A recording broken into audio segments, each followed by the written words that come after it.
lah, kamu mau kerja enggak jadi guru PAUD gitu kan. Saya langsung jawab, waduh, saya tuh nggak bisa gambari Pak Desa gitu. Cita-cita saya dari kecil itu jadi polwan. Oh, polwan. Kenapa? Dicatat Pak, nanti mbok menawa saya ulang tahun, betul. Kita mau saya mau diajak makan. Iya, tak catat ini. Iya. Kalau Bunda Nunung lagi capek, biasanya biar semangat lagi ngapain apa harus makan dulu, apa refreshing dulu atau pijet dulu atau gimana? Dipanggil anak atau siswanya Bunda Nunung mungkin yang sudah keluar tapi Bunda Nunung itu lupa namanya gitu. Sering Pak, tapi kalau ketemu masih ingat namanya, Mas ini, Mbak ini apa kabar kan gitu. Tapi mungkin bundanya juga banyak pikiran ya jadinya. Itu daerah Kacangan Pak. Kacangan, jauh. Kacangan itu jadi ngemolong masih ke barat Pak. Selamat datang di podcast RK, Ruang Kecil Pambudi Luhur. Disinilah cerita-cerita kecil tumbuh jadi kenangan besar. Suara guru, tawa anak-anak, dan harapan di setiap langkah pertama. Mari duduk sebentar dan dengarkan cerita dari ruang kecil kami. Kalau Bunda dan Ayah suka episode ini, tekan like, subscribe, dan tulis komentar. Assalamualaikum warahmatullahi wabarakatuh. Waalaikumsalam warahmatullahi wabarakatuh. Oke, kita masih bersama Ruang Kecil Pambudi Luhur. Untuk podcast ini hadir sebagai ruang hangat bagi para pendidik, orang tua, dan siapapun yang rindu akan cerita-cerita kecil dari dunia anak usia dini.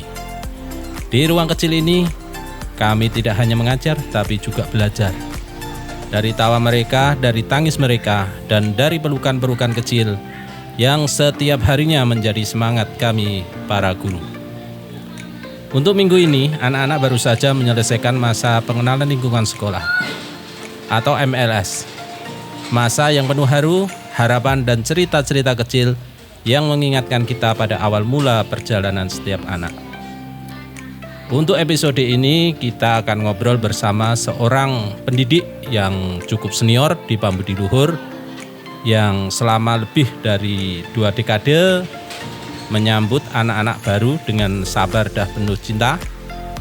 Beliau bukan hanya kepala TK, bukan kepala TPA, tapi juga guru TK. Sekaligus penghubung antar guru-guru, kepala sekolah, dan yayasan. Mari kita sambut Bunda Nunung. Bagaimana kabarnya Bunda Nunung? Alhamdulillah sehat. Bunda, boleh cerita dulu nggak? Pertama kali masuk Pambudi Luhur ini tahun berapa ya? Saya masuk di Pambudi Luhur itu tepatnya tanggal 2 Maret tahun 2019. Wah, sudah lama berarti ini ya, sudah pengalaman berpuluh-puluh tahun. Dan bagaimana suasana pada waktu itu? Kalau dulu pertama kali saya masuk itu masih di rumah ibu yayasan, ya yang sebelah utara. Jadi dulu itu saya masuk masih ada kelompok bermain sama TPA.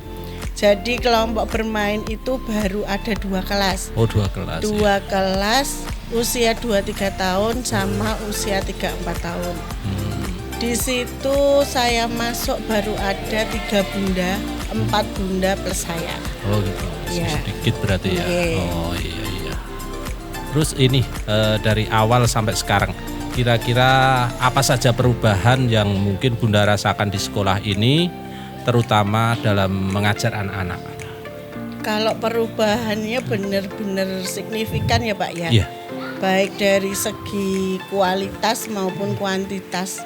Kalau dulu kita itu gurunya cuma 4, muridnya sekitar 20-30. Kalau sekarang bundanya sudah 12, ditambah bagian administrasi dan jumlah anaknya pun juga semakin banyak. Terus dari segi kualitas jelas beda. Kalau dulu jam pembelajaran kita sampai jam 10, tapi kalau sekarang yang TK itu hari Senin sampai Kamis setengah 12, hari Jumat setengah 11, dan hari Sabtu kita masuk untuk ekstra. Ya, berarti mengalami perubahan yang signifikan ya, perkembangannya cukup bagus lah. Gini Bunda Nunung, saat ini kan Bunda punya banyak peran ya, sebagai kepala TPA, guru TK, dan membantu koordinasi dengan yayasan. Nah, apa yang Bunda rasakan menjalani banyak peran seperti itu? Apakah ada tantangan tersendiri untuk Bunda Nunung? Tantangan jelas ada ya Pak Iya. ya. Karena yang pertama itu yang jelas waktu. Oh, waktu. Waktu itu jadi gini. Saya di sini sebagai kepala TPA, ya. sebagai guru TK, Mm-mm. juga sebagai apa ya namanya bahasanya Pak? Apa tadi yang ketiga Pak? Membantu koordinasi yayasan. Ya, membantu koordinasi yayasan. Iya. Jadi tantangannya itu ya waktu yang jelas tuh waktu. Kalau ya. yang lain mungkin bundanya sudah selesai mengajar pulang, tapi kalau saya kan masih koordinasi dengan pekerjaan yang lain, dengan tugas yang lain, itu yang jelas. Terus kemudian semua itu saya anggap sebagai tanggung jawab Pak. Betul ya. Jadi kalau sudah dikasih tanggung jawab itu ya bagaimana caranya untuk melaksanakan. Iya. Ya gitu aja. Ya intinya yang penting dinikmati ya Bunda Ya, Nunung ya. betul. Kalau kita sudah cinta sama pekerjaan, kita menyukai, insya Allah akan terasa nikmat gitu. Yes. Oke Bunda Nunung, selanjutnya Bunda Nunung, baru saja ini kita akan menyelesaikan MPLS. Ya. Apa sih yang Bunda rasakan tiap tahun melihat wajah-wajah baru ini? Ya, yang jelas senang. Iya. Setiap tahun bertemu dengan anak-anak baru, menghadapi mereka dengan berbagai karakter. Begitu juga dengan orang tuanya. Oh, iya. Oke, jadi kadang yang orang tua itu waktu awal itu kan udah dikasih tahu ya Pak ya, ada Iya. parenting. Jadi udah dikasih tahu nanti caranya begini-begini. Ada orang tua yang paham sehingga ketika MPLS mulai mereka sudah paham, tapi masih ada yang belum paham seperti itu. Jadi ada banyak sekali yang membuat kami sebagai pendidik itu menjadi sebuah tantangan bagaimana caranya MPLS ini berhasil seperti itu Pak. Iya, karena ya namanya orang tua itu dari latar belakang yang berbeda-beda, mungkin cara pandang mereka pun juga berbeda. Iya. Oke Bunda Nunung, ada momen MPLS ini tahun ini yang menurut Bunda Nunung terkesan apa kira-kira? Apa ya Pak ya? Semua itu terkesan loh Pak. Ya. Ya setiap hari itu ada kesannya sendiri-sendiri. Tapi yang paling berkesan itu apa ya Pak ya, saya gak lupa. Oh iya satu ya Pak ya. Ada siswa baru itu ya Pak. Kebetulan kan di Pambudiluhur itu kan sudah mendapatkan makan gratis ya Pak. Iya betul. Ada anak itu yang lucu Pak. Jadi Gimana? kalau kegiatan itu Iya. dia nangis. Hmm. Apalagi kalau ditinggal orang tuanya. Tapi ketika datang makan gratis itu dia semangat Pak. Oh gitu Oh ya. iya, itu yang membuat saya itu ya Betul. ya sedikit berkesannya Pesan. seperti Oh, lucu gitu loh iya. Pak. Aneh gitu ya. Aneh. Dek. Oh, Jadi iya. kalau kegiatan nangis, ditinggal ibunya nangis, tapi kalau ada waktunya makan, dia itu semangat senang. ya. Oke, itu yang berkesan bagi Bunda Iya. Nunung ya. Terus menurut Bunda Nunung, apa kira-kira yang paling penting untuk ditanamkan khususnya di hari-hari pertama anak-anak ini? Yang pertama tentunya pembiasaan Pak. Oh, pembiasaan. Ya, karena dulu sebelum anak-anak sekolah kan mungkin di rumah waktu makan siang, waktu istirahat, waktu bermain itu kan semaunya anak gitu nggih. Tapi kalau di sini kan kita ajari nggih, Oh, kita gitu. ajari kebiasaan pagi itu ngapain, kita berdoa dulu, habis itu toilet training, kemudian belajar di kelas, bersosialisasi, terus cuci tangan, Iya. sebelum makan itu berdoa. Kebiasaan-kebiasaan itu kan yang membentuk anak Pak. Berarti Nah. kita harus berusaha merubah kebiasaan anak di rumah Iya, gitu betul. ya. Harus kita rubah di sekolah ini sesuai istilahnya aturan yang ada di sekolah, intinya seperti itu ya. Oke. Bunda Nunung, banyak guru cerita kalau bingung atau perlu curhat mereka lebih dulu ke Bunda dibanding kepada kepala sekolah. Nah, apa sih rahasia Bunda Nunung untuk bisa jadi jembatan yang menenangkan semua pihak ini?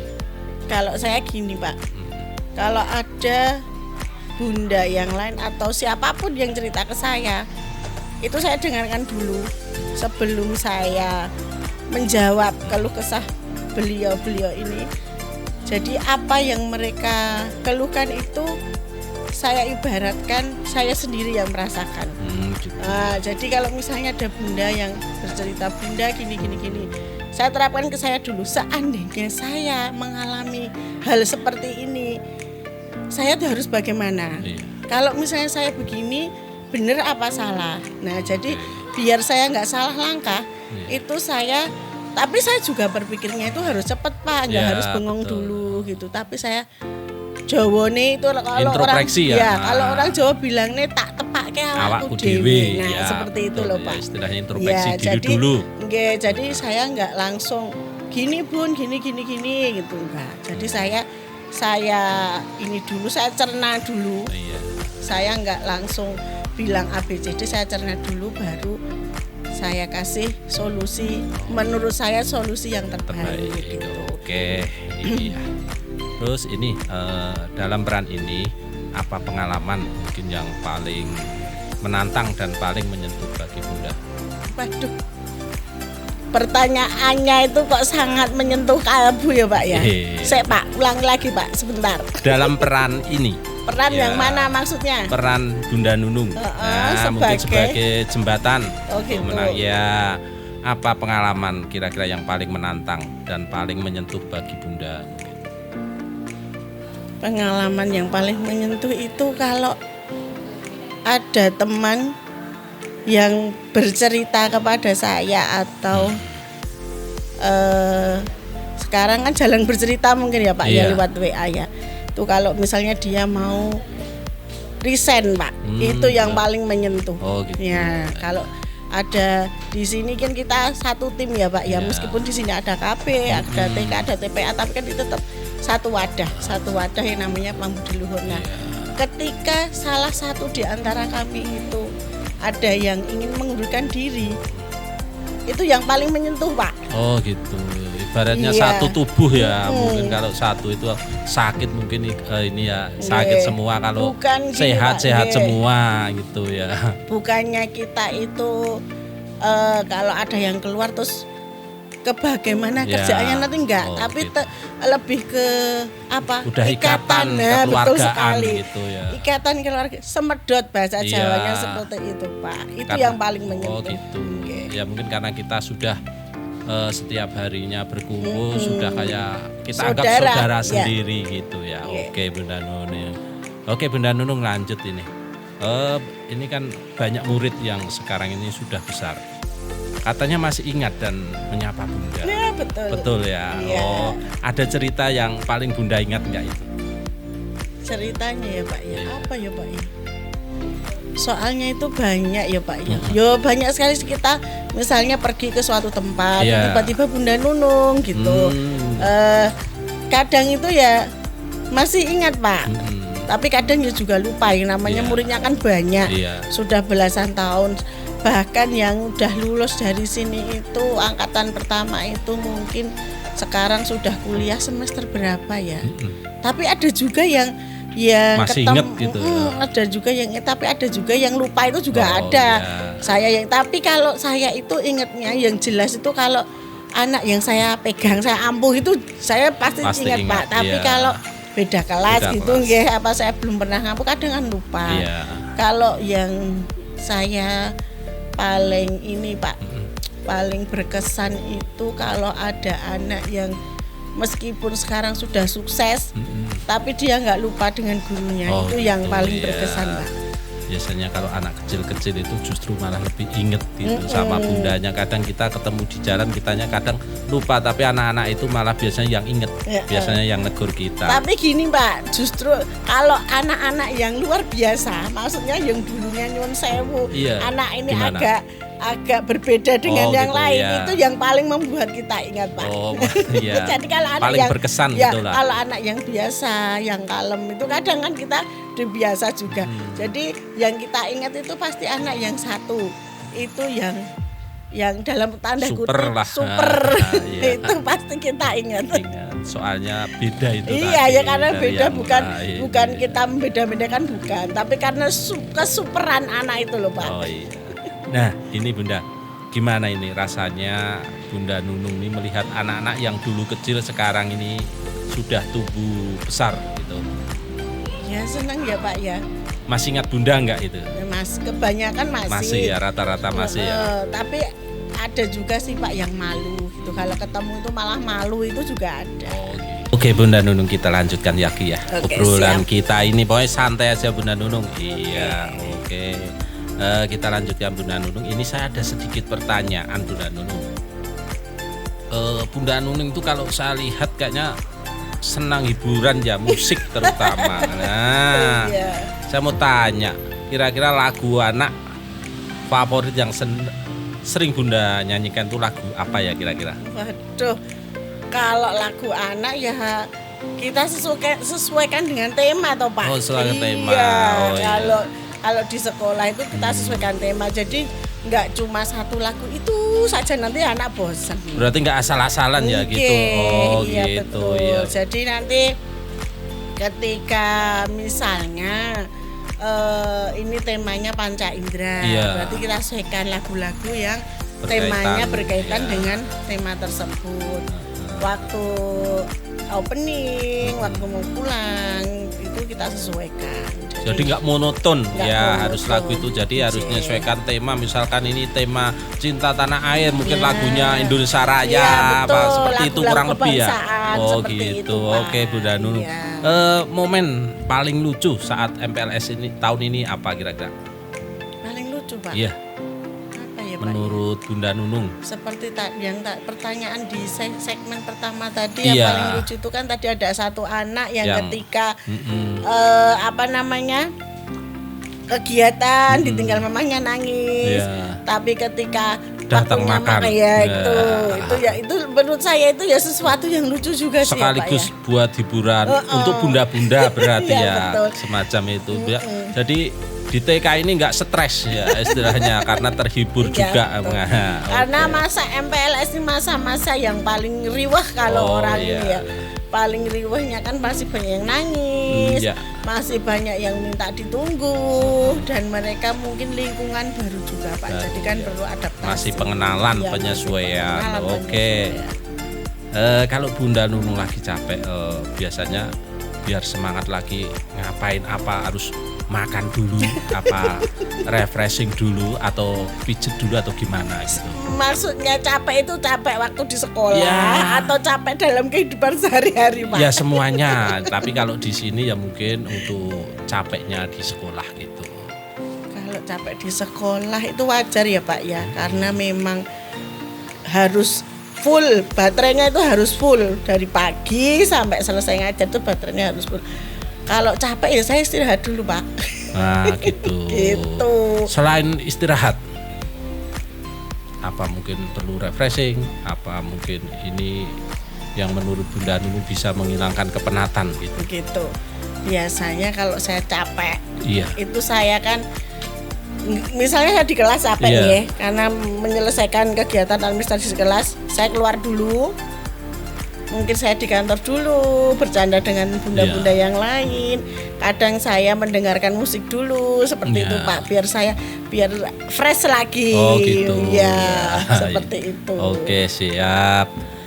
Pernah nggak Bunda Nunung mungkin lagi di jalan dipanggil anak atau siswanya Bunda Nunung mungkin yang sudah keluar tapi Bunda Nunung itu lupa namanya gitu? Sering Pak. Oh, jadi sering ngalamin gitu ya? Iya sering. Biasanya anaknya malah inget bundanya tapi bundanya sudah Iya. lupa. Kalau misalnya naik motor gitu, Mm-mm. Bunda Nunung gitu ya, Oh. ya gitu. Tapi kalau ketemu langsung ya Pak ya, kan Tanya salim, bingung, iya. salim dulu terus sebentar ini siapa ya, paling Oh, saya gitu. tanya gitu. Kalau sudah ini Bunda, oh iya ingat. Oh, iya. Jadi kalau cuma naik motor simpangan gitu, ya paling jawabnya ya gitu Hmm. aja. Tapi kalau ketemu langsung gitu kan pasti kan namanya salim, Salim, ngajak salim ya. terus ditanya-tanya.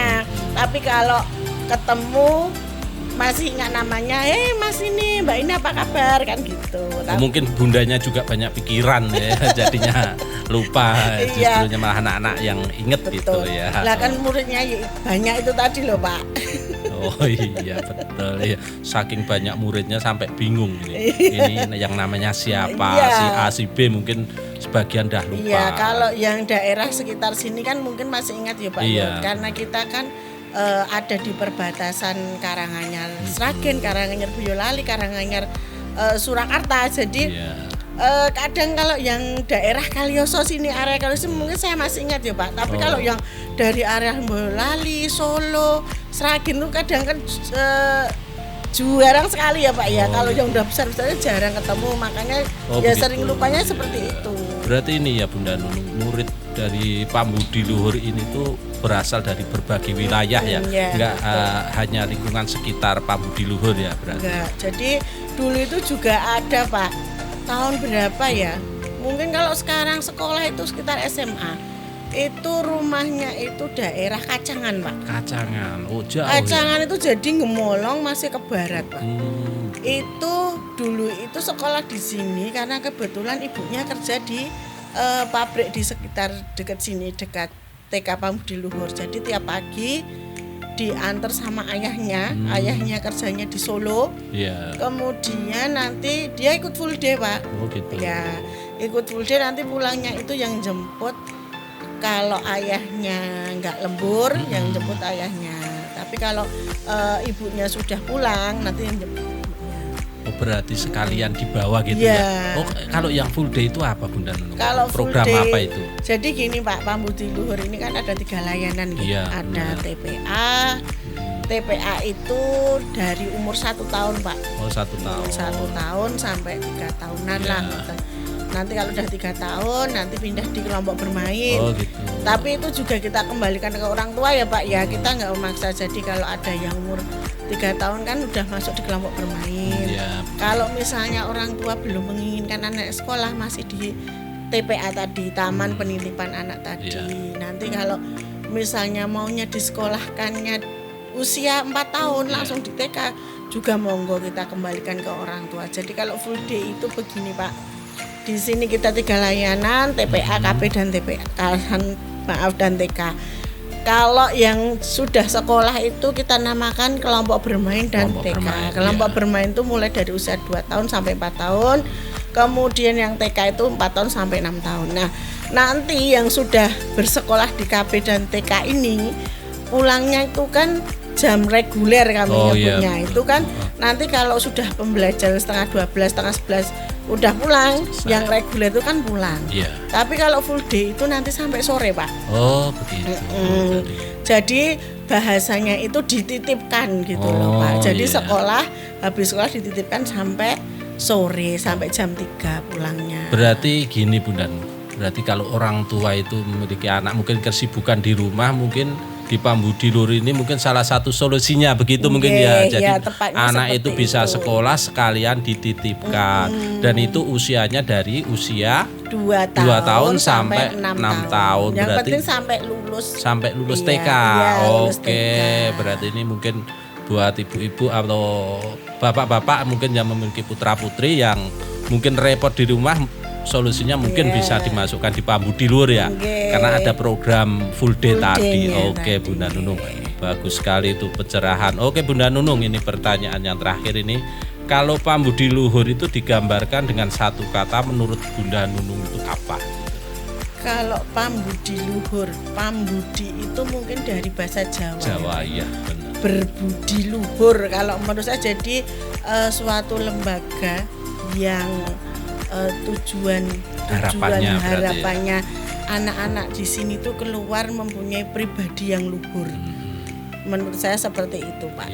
Jadi mungkin dulu ibu dan bapak ketua yayasan itu mempunyai misi bahwa nanti anak-anak yang di sini itu lulus berbudi luhur. Nah, kita sebagai bunda, bagaimana caranya anak-anak ini bisa sesuai visi dan misi dari Pambudi Luhur tadi. Begitu. Memang kalau untuk visi misinya Pambudi Luhur itu apa Bunda? Kalau visinya berakhlak mulia, cerdas, kreatif dan mandiri. Nah, untuk misinya bagaimana caranya untuk mewujudkan visi tadi Pak. Misinya seperti itu. Jadi kegiatan-kegiatan kita harus sesuai visi yang berakhlak mulia. Jadi nanti kita mewujudkan anak-anak itu biar berakhlak mulia itu caranya bagaimana? Kreatif, anak-anak biar kreatif itu dengan cara apa? mandiri. Lah anaknya itu biar bisa mandiri itu seperti apa sih? Konsepnya anak-anak mandiri itu seperti apa? Nah, di sini di Pambudiluhur tempatnya untuk membentuk itu ya berarti Bunda. Betul. Insyaallah. Oke Bunda Nunung, dengan pengalaman Bunda Nunung yang mungkin panjang dan tahun ini kembali menyambut anak baru, kira-kira apa yang selalu Bunda pegang dalam hati? Yang saya pegang dalam hati itu saya selalu berkomitmen pada diri saya sendiri ya Pak ya. Yeah. Saya berusaha untuk mewujudkan apa yang orang tua itu cita-citakan. Saya pengen, orang tua itu pasti pengennya saya pengen masukkan Pambudiluhur dengan harapan anak saya nanti keluar dari sini bisa A, B, C, D. Yeah. Nah, kita berusaha, komitmen saya juga seperti itu. Misalnya ada anak yang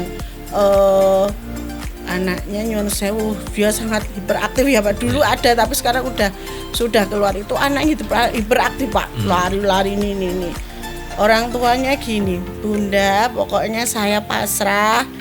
Cucu saya ini tadi ini seperti ini keadaannya. Saya minta tolong dididik biar anak cucu saya, kebetulan bukan mamahnya yang mendaftarkan ya. Karena ikut neneknya biar anak ini bisa jadi anak yang lebih baik. Nah, kata-kata itu saya genggam Pak. Saya berusaha bagaimana anak ini nanti bisa seperti anak-anak yang lain ya, bukannya terus merubah total 100% boten, tapi bagaimana cara. Dan alhamdulillah lulus dari sini anak ini juga berubah, juga lebih baik seperti yang dicita-citakan neneknya waktu pertama kali daftar seperti itu. Berarti banyak sekali harapan dari orang tua ini di Pambudiluhur ini ya. Iya. Oke Bunda Nunung, Iya. kita masuk segmen yang terakhir ini. Siap. Dari tadi kita ngobrol ngalor ngidul, kesana kesini saya malah jadi lupa mau bertanya. Gimana? Latar belakang Bunda Nunung ini. Latar belakang maksudnya Iya, apa termasuk Pak ini Pak? Bunda Nunung ini kan sudah lama ya di sini, sudah sekitar 16 tahun. Nah, 16 tahun itu sejak usia berapa itu berarti Bunda? Coba dihitung dulu Pak. Coba dihitung. Pokoknya ini tahun 2025. 5, iya.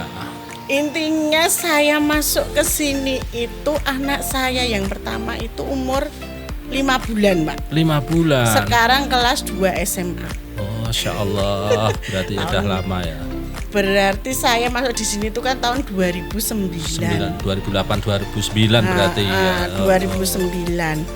Usia saya berarti saya lahirnya itu tanggal dicatat Pak, nanti mbok menawa saya ulang tahun, betul. kita mau saya mau diajak makan. Iya, tak catat ini.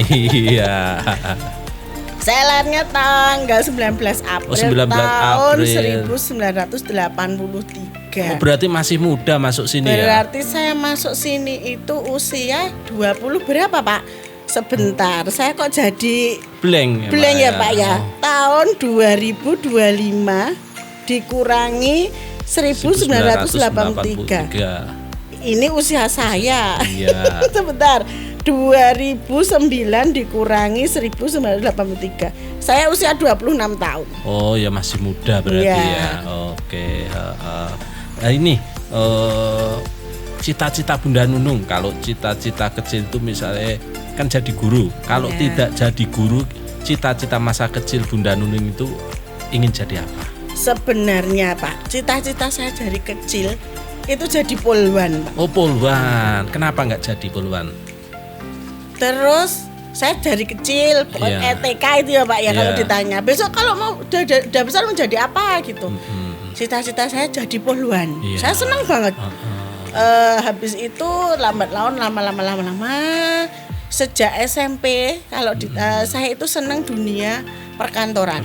Akhirnya di kelas 2 SMP itu saya senang sekali dengan yang namanya mengetik. Gitu. Seperti itu saya senang banget. Terus akhirnya cita-cita jadi polwan itu sudah saya udah nggak senang dan saya sukanya dunia perkantoran. Akhirnya saya lulus SMP melanjutkan di SMK Pak.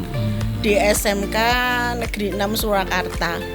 Tepatnya di Manahan itu Pak. Oh, Manahan. Itu saya ambil alhamdulillah sesuai dengan keinginan saya jurusan sekretaris, prodinya administrasi perkantoran.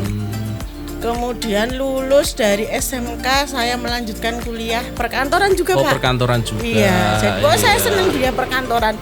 Surat menyurat, kemudian tulis menulis, komputer itu dari dulu saya suka. Gitu. Nah, jadi cita-cita saya pokoknya besok lulus dari sekolah, dari kuliah, saya kerjanya di kantor seperti itu. Terus tetapi yang namanya nasib itu nggak ada yang tahu ya. Jadi setelah saya lulus itu saya kerja sebenarnya juga di kantor sih Pak. Tapi saya nggak sebagai guru. Gitu. Ya, saya sebagai tata usaha Pak. TU ya? Iya, zaman dulu itu TU. Saya TU waktu masih muda, itu TU di salah satu SMK di Gunungrejo ini Pak. Di mana itu Bunda? Rahasia dong Pak. Gitu, ya nanti kalau saat di skip aja ya. Oke. Iya. Itu. Tapi di sana saya selama berapa tahun ya Pak? Saya sampai lupa itu ya. Alhamdulillah banyak pengalaman juga. Terus kebetulan senior saya di sana itu kakak kelas saya Pak. Kakak kelas saya. Dan juga jurusannya sama saya. Sekretaris juga. Jadi kita kerja itu enak Pak, sesuai dengan bidang kita gitu ya. Tapi di sana itu nyun sewu lambat laun itu saya merasa nggak nyaman.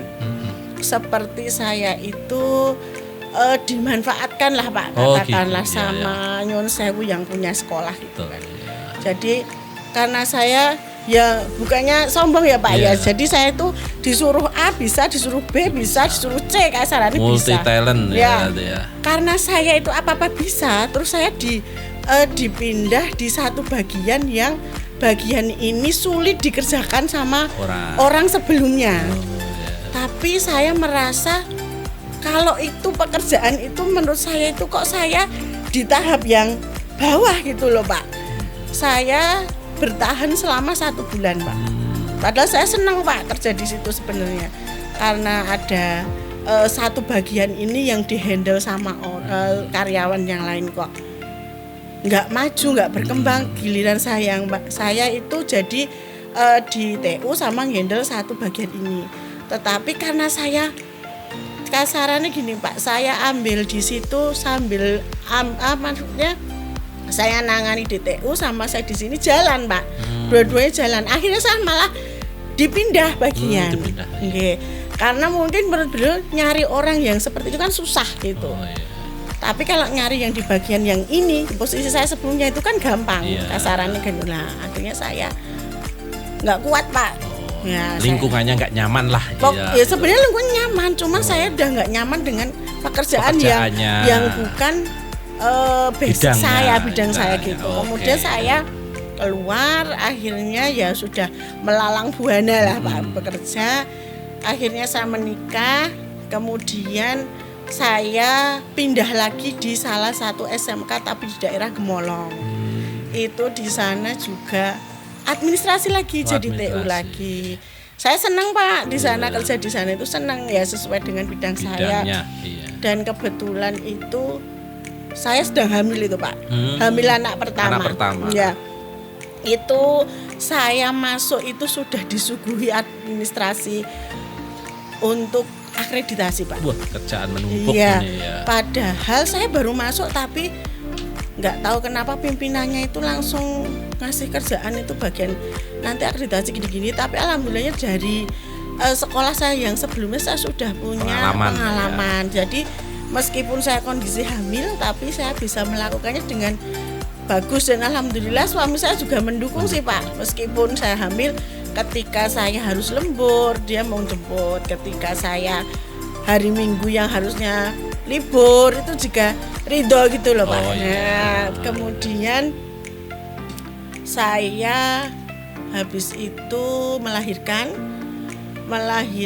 Ini kita tadi ceritanya apa toh Pak? Kok saya sampai cerita banyak sekali. Cita-cita ya Pak ya. Cita-cita ya. Jadi cita-cita saya seperti tadi ya. Intinya saya suka di perkantoran. Kenapa saya bisa masuk Pambudi Luhur? Ceritanya saya setelah melahirkan itu saya off dari SMK yang kedua. Nyun sewu karena di sana itu maaf ya Pak ya. Iya. Saya dan pimpinan saya itu beda keyakinan. Karena seperti iya. itu. Ya, jadi saya merasa nggak nyaman ya. kalau sebenarnya beliau juga ini sih Pak, juga toleran sih Pak. Waktu saya istirahat buat sholat itu juga nggak apa-apa. Puasa juga nggak apa-apa, cuman saya dalam hati saya ini kok nggak enak Ya. gitu kalau beda keyakinan gitu ya Pak. Betul. Akhirnya saya melahirkan, saya off di rumah jadi ibu rumah tangga murni itu Pak. Sampai umur anak saya yang pertama itu 5 bulan. Akhirnya kok saya bisa jadi guru. Sebenarnya bukan cita-cita saya Pak. Ya. Seperti yang saya utarakan tadi, cita-cita saya itu jadi wanita karir gitu ya Pak. Ya kerjaan di kantor gitu. Kemudian dulu waktu saya masih jadi saya dan adik-adik saya itu jaraknya banyak-banyak Pak. Saya ke adik saya yang kedua 6 tahun. Saya ini 4 bersaudara, saya anak pertama. Jadi saya waktu besar tuh masih punya adik kecil itu saya sering nganter sekolah gitu nggih. Terus lihat temennya adik saya itu nyun sewu di sekolah itu Saya lihat ya Allah kasihan ya gurunya, guru TK itu kasihan ya mosok ya nyeboki yang bersihin, kalau mutah yang bersihin. Itu saya gini, mesake ya jadi guru TK seperti itu dalam hati saya. Dan saya nggak ada cita-cita sama sekali Pak jadi guru. Akhirnya anak saya usia sekitar 5 bulan itu kebetulan dulu ibu yayasan itu punya sopir pribadi. Itu tetangga saya Pak. Nah kebetulan gurunya yang di sini itu ada keluar satu, kan nyari pendidik lagi. Itu saya ditanya sama saudara tetangga, ya udah deket kayak saudara lah Pak. Sama tetangga saya itu dikasih tahu, lah kamu mau kerja enggak jadi guru PAUD gitu kan. Saya langsung jawab, waduh saya tuh nggak bisa gambari Pak Desa gitu. Terus terang saya itu kalau gambar itu nggak bagus gitu, nggak bakat gitu ya, nggak bakat ya bisa ya sebisanya gitu. Kalau gambar kan nggak bisa. Jadi kalau tekad kan identik gambar ya Pak ya. Terus gini, yura popo dicoba sih gitu. Akhirnya saya masuk di sini diterima dan nggak tahu kenapa enjoy aja gitu loh Pak. Ya alhamdulillah sampai sekarang gitu. Iya jadi begitulah ceritanya. Guru itu sebenarnya bukan cita-cita saya. Tapi guru itu pengabdian yang luar biasa. Tapi setelah masuk di dunia pendidikan, kalau dulu masuk dunia pendidikan kan di kantornya. Kalau sekarang kan terjun langsung menangani anak-anaknya, kurikulumnya, kemudian untuk bagaimana pengembangannya itu sudah sekarang udah mendarah daging kalau itu Pak. Begitulah ceritanya. Udah luar biasa dari pengalaman Bunda Nunung itu di dunia kerja ya. Oke Bunda Nunung. Nah, kira-kira untuk makanan favorit anak-anak saat istirahat itu apa? Kalau makanan favorit untuk anak-anak. Kalau anak-anak dulu itu kan sebelum kita dapat MBG. Iya. Itu kan MBG itu apa Bunda? Makan bergizi gratis dari pemerintah. Iya. Bulan Juni kemarin kita sudah diajak kerjasama sama tim MBG. Jadi anak-anak itu dari bulan Juni sampai saat ini dapat MBG. Kalau dulu sebelum ada MBG kita ada snack Pak. Kalau anak-anak yang paling seneng itu apa ya Pak ya? Relatif ya Pak ya. Tergantung jadi anaknya ya berarti. Tergantung anaknya. Jadi ada anak yang sukanya itu memang dasarnya itu nyun sewu jarang dikasih makanan tradisional nggih. Jadi makannya cuma ciki-ciki itu juga ada. Jadi mereka itu kalau jadwal snacknya seperti wafer, seperti roti-roti itu mau, tapi ketika dikasih makanan tradisional itu nggak mau. Tapi ada juga yang anak itu apa-apa mau Pak, dikasih wafernya mau, dikasih bakso ya mau, disuruh makan nasi, dikasih snack ini itu mau, itu juga ada. Berarti ya relatif tergantung anaknya, soalnya beda-beda gitu ya Bunda. Oke Bunda, satu hal yang ingin Bunda ubah atau tingkatkan di sekolah kita ini kira-kira apa? Yang ingin saya ubah? Yang ingin saya ubah mungkin ini ya Pak ya, cara pandang cara pandang kita menyikapi anak-anak didik. Karena mereka adalah anak-anak yang unik. Oh iya. Setiap anak itu kan punya karakter yang berbeda-beda. Iya, jadi benar. kalau misalnya satu kelas anaknya 15, gurunya 1. Kadang mereka bunda-bunda itu kan menyamakan gitu. Iya. Menyamakan. Nah, intinya itu cara pandang bunda ke anak-anak ini harus berbeda. Jadi antara si Eka dengan si Budi ini pasti tentunya beda. Eka sukanya belajar menyanyi, Budi sukanya lari gitu kan. Jadi kita menyakit, oh kalau anak ini sukanya A, kalau anak ini sukanya B. Nah itu kita harus cara pandang kita harus diubah. Jadi kita nggak boleh langsung kamu harus ini, kegiatan ini ya harus dilakukan, itu nggak boleh. Karena karakter anak yang unik tadi ya. Oke. Jadi karakter yang berbeda, gurunya juga cara pandangnya juga harus berbeda. Itu yang dinamakan diferensiasi. Namanya seperti itu. Luar biasa Bunda Nunung. Oke, terakhir ini Bunda Nunung, apa pesan Bunda Nunung untuk guru-guru muda yang mungkin baru ini dan meniti di dunia pendidikan khususnya di PAUD ini? Mungkin nih kalau guru-guru muda mungkin sama seperti yang saya rasakan di awal-awal nih Pak. Iya, betul. Kalau guru muda itu kalau yang namanya kuliah bahasanya seperti itu pasti biayanya juga nggak sedikit. Yeah. Pasti mereka karena kuliah biaya banyak, besok aku lulus harus jadi PNS, seperti itu ya. Saya harus jadi sertifikasi. Harapan itu boleh Pak sebenarnya. Tetapi kalau kita sudah memasuki dunia pendidikan khususnya PAUD yang namanya GAJI, gaji PAUD itu nggak sebanding, nggak seberapa dengan kerja keras kita yang kalau orang awam itu gini Pak, guru TK kok pendak dino mulai awan ngasih sore seperti itu ya.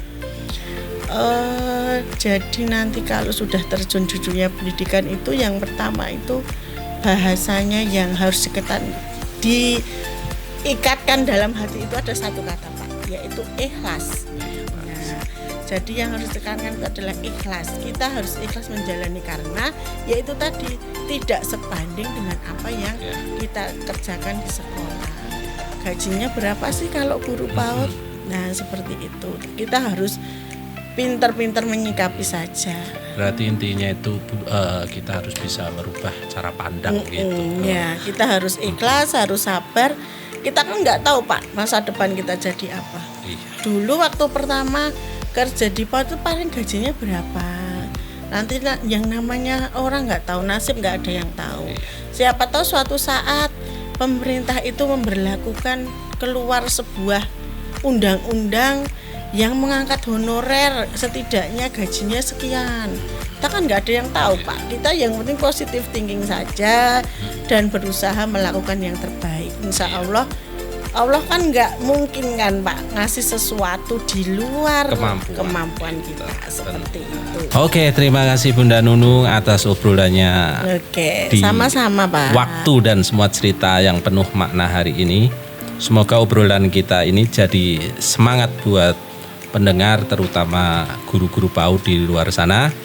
Iya. Sampai jumpa di episode selanjutnya, tetap di podcast Ruang Kecil Pambudi Luhur. Sekian, terima kasih. Assalamualaikum warahmatullahi wabarakatuh. Waalaikumsalam warahmatullahi wabarakatuh.